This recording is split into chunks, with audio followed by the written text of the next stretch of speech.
Next up, at UFC Paris, we have a switcherino. Taylor Lapilus is now fighting. There's that Italian I was looking for. Is now fighting Caolan Loughran. Taylor Lapilus, 18-3 overall, 5-0 in his last 5. He's making his 5th appearance in the UFC. He's taking on Caolan Loughran, 8-0 overall, undefeated with 7 stoppage wins. And you'll see this line tighten very quickly. What are these odds right now? Oh my God, I have it right in front of me. It is plus 140.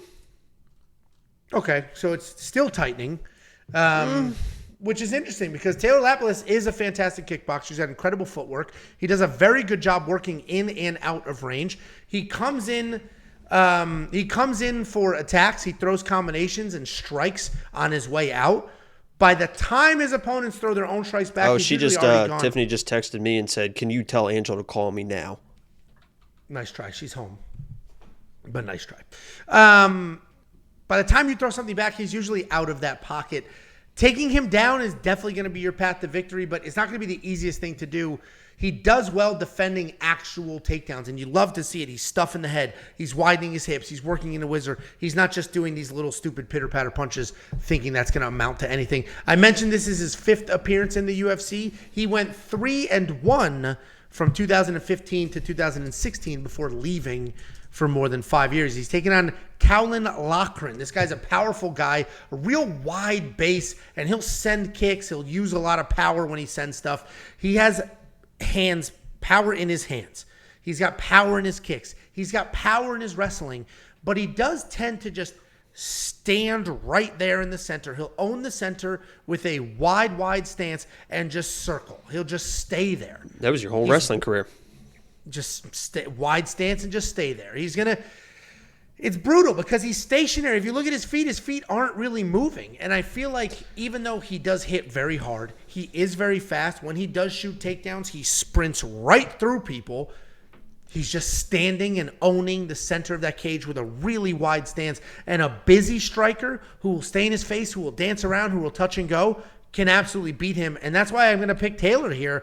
And the line's tightening. A lot of people love Loughran. He was a big favorite. I don't get it, man. I'll be honest with you. I don't get it. I don't either. There's a lot of people like acting like it's like lock of the week and shit like that. Dude, he was a big favorite in his original matchup, which is why he was priced at $9,300 in DraftKings. Obviously, he opened as a dog here, and this is tightening very quickly. These odds have only existed for like 6-7 hours. I think Taylor wins. I think he has the exact style to win this fight. Pop in, touch, leave. Pop in, touch, leave. And Loughran's just going to be standing in the center of that cage trying to throw power one at a time. And I just don't think at this level, staying in one spot the whole time is going to win him fights. So I got Taylor in this fight. Obviously not the most confident pick in the world because Loughran does have power. And when you, like, the few takedowns he shoots, he full sprints right through you, which, you know, could be a problem. But let me know what you think, Jakey boy.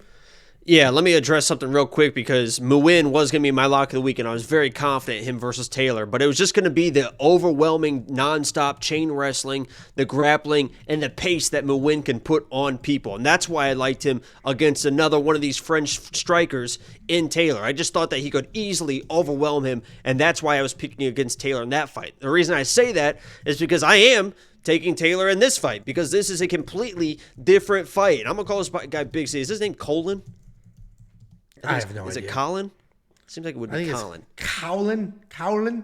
I'm gonna call him Big C. I call him Big C in my quick pick video. So Big C is not that type of guy, like Angel mentioned, that's gonna come forward with crazy volume and crazy pace. He is gonna stand there like a statue, and he is like coiled up too. I mean, that guy looks like he's just fucking like built out of marble, like just locked in. Like there's no like free flowing, like anything like this. That dude just fucking like just ready to fucking go. It's crazy when he just stands there, and for that reason, he's gonna have the power advantage. And I guess people like that he's got all these knockouts, and that's why. But I've seen it too. I mean, it's all over Twitter, like, oh my God, incredible value. I can't believe this and this. It's like, I think we're going to find out why he's the dog. And that doesn't mean he can't win because he's going to have the power advantage. But this Taylor guy's been around. I mean, he's got a lot of experience. He's a very good striker. He's cleaned up his takedown defense to a point where I think it's going to be useful versus Big C. And, you know, I think he just kind of, like you said, just kind of picks him apart and wins this fight. I don't see Big C kind of falling under the pressure, maybe getting finished or anything like that. But I think Taylor just touch, as you mentioned, and works his way to a decision in front of the home fans. Yeah, I completely agree. The love for this, I think a lot of these, this is going to sound so stupid. I think a lot of these Irish prospects almost get too much love because everybody's like, this is the next Conor. This is the next Conor. Because well, Ian I get is it. already the next Conor. Like, I get it. He is 8-0. He is undefeated. Like, he's got 7 stoppages. But if you just, like, are in and out, he doesn't even have the opportunity. He just waits. He waits. He sits in the middle, and he waits, and he waits, and he waits. He doesn't attack. He doesn't pressure. It looks like he's just like that kid, in recess. Just like, and he just starts fucking shaking like this, and a fucking pain popping out, and you're like, holy shit, what's he about to do next? He just... Yeah, no, basically. You were probably that kid. You seem like, I mean, as animated you just got from 3 text messages, I couldn't imagine when somebody's picking on you at recess. It's brutal. I didn't get picked on at recess, so we don't know how I would have reacted. You got do we? picked on everywhere else. They let you free on recess. They're like, be free, be just free, hate on Angelo. But we'll be waiting at these doors when you come back inside, buddy. Let's head to the bathroom, Angie.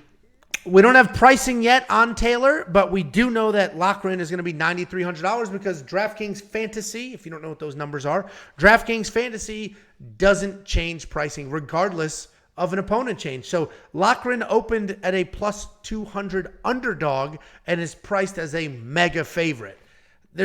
He really can't be in your lineup unless you're 100% positive he's going to win. He really can't be in your lineup. So he's probably going to end up in the ultimate or one of the optimal at some point somehow. I mean, he could. Yeah, I mean, listen, he does have power. He's incredibly explosive. So he's locked in too, man. Look at that fucking picture. Jesus, great head of hair though. Great hairline. Yeah, it is a great hair. It looks fake. Like it just looks like you can shape that into anything you want. It's crazy. Cool. Anyway, I'm not going to spend the $9,300, even though I do think he's probably. I mean, he's obviously live for a finish. He's got 8 fights and 7 of them are finishes. I do think Taylor's going to win this fight, but I don't think he's going to score well either. So I don't know what his pricing is going to be, but he may also be very, very expensive at the odds he's sitting at. So this might be a full fade on both sides. Do you have Dylan Dennis or Bradley Martin? Are they doing something? Bradley thinks he can beat the shit out of Dylan Dennis. He's 260 pounds, you know.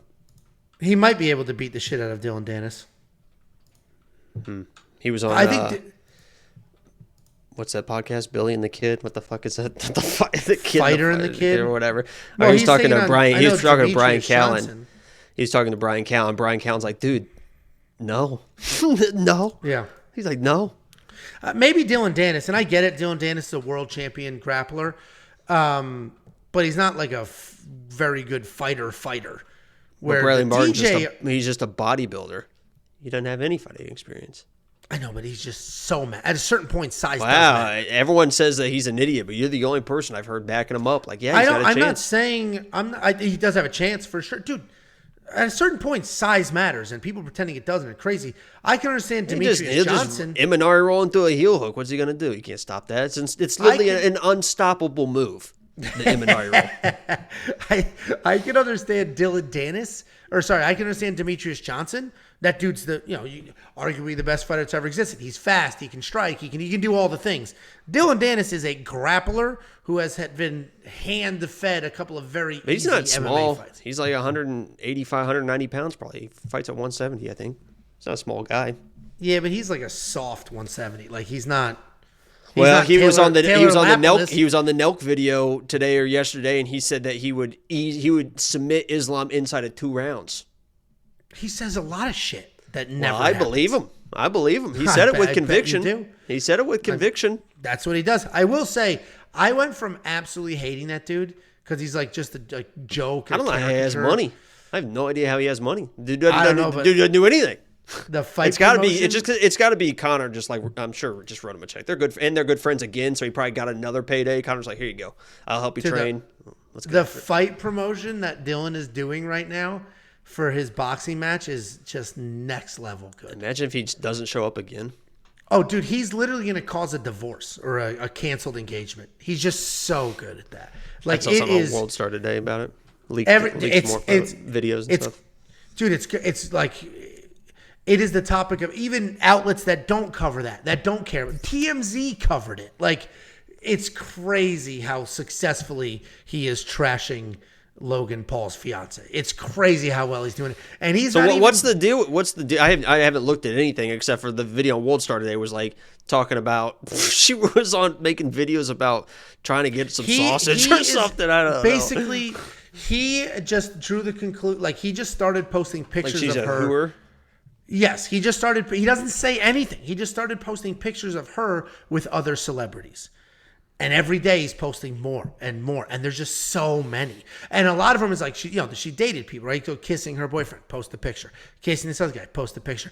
And every day he's just doing, he's not saying anything. Every now and then he'll be like, damn, even this guy? And he'll post a picture. And like, it was just starting to go viral because people were like, this is crazy. And then yesterday, you can do that or with 2 me days ago, too. You should see all the pictures I have with all these beautiful women.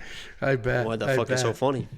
And then he posted, she had a video clip, and he's not, the best part about it is it's just other pictures. Like, it's just pictures he's finding on the internet. They're not his, they're not Photoshopped, they're not memes. It's just pictures on the internet of her with ex-boyfriends, and just the troll job is absolutely spectacular. Laugh it up. Me with beautiful women.